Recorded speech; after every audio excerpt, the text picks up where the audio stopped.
Lord, send your spirit of travail and tears upon us so we may intercede with all our strength for our president and our nation. Amen. I want to share insights that have come to mind about this time of intercession. First of all, can you imagine the place the president is in? He's about to make major arrests. Let's say he arrests Hillary, and an hour later Manhattan is hit with a suitcase nuke during rush hour. Then he arrests Soros, and an hour later a sports stadium filled to capacity is hit, and so on and so forth. Can you imagine having to make that choice, knowing that the country is going into chaos? Thousands of innocent people with their children are going to die, and every time he tries to enforce the law, more are killed. I cannot imagine being in that place. What a choice. The good news is that God knows exactly how to handle this. And that's why he's called us into intercession and even travailing prayer, where we are taken over by a spirit of supplication that involves our entire being. And twice today he has brought to mind this story from Exodus 17, verse 8. The Amalekites came and attacked the Israelites at Rephidim. Moses said to Joshua, "Choose some of our men and go out to fight the Amalekites. Tomorrow I will stand on top of the hill with the staff of God in my hands." So Joshua fought the Amalekites, as Moses had ordered. And Moses, Aaron, and Hur went to the top of the hill.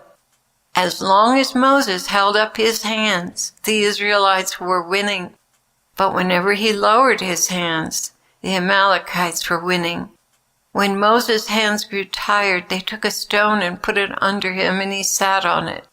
Aaron and Hur held his hands up, one on one side, one on the other, so that his hands remained steady till sunset.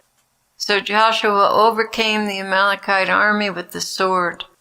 Then the Lord said to Moses, "Write this on a scroll as something to be remembered, and make sure that Joshua hears it, because I will completely blot out the name of Amalek from under heaven." Moses built an altar and called it, "The Lord is my banner." He said, "Because hands were lifted up against the throne of the Lord will be at war against the Amalekites from generation to generation." Heart dwellers, it is your travailing prayer that are the hands of Moses lifted up over the battle. Your prayers, intense groaning and crying out, is what will win the battle. Stand strong and do not be discouraged or lazy in prayer. We are trying to save lives here. Our projects have to wait, or there will be no one to give our gifts to, as the nation could be swallowed up in a nuclear civil war. But I believe the Lord will have the victory, because you endured. And thousands of others are praying, and they endured. And this thing is going to come down. Also, pray for the team searching out these nukes, that God will give them hunches and insight that goes way beyond their understanding.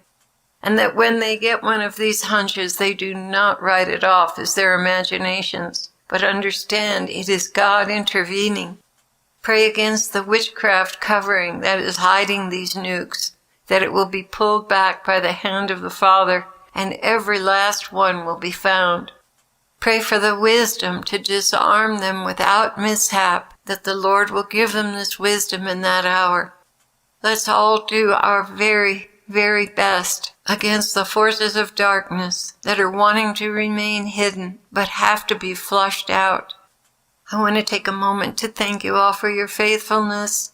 And a lot of people sent in donations, and we were able to send quite a chunk of money to the poor in Nicaragua for food and medicine.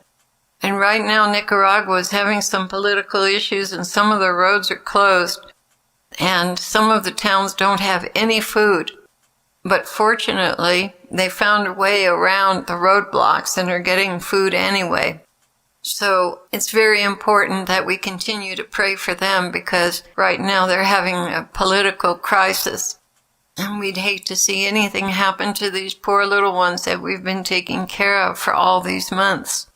The Lord bless you, heart dwellers, and thank you for your beautiful, responsive hearts.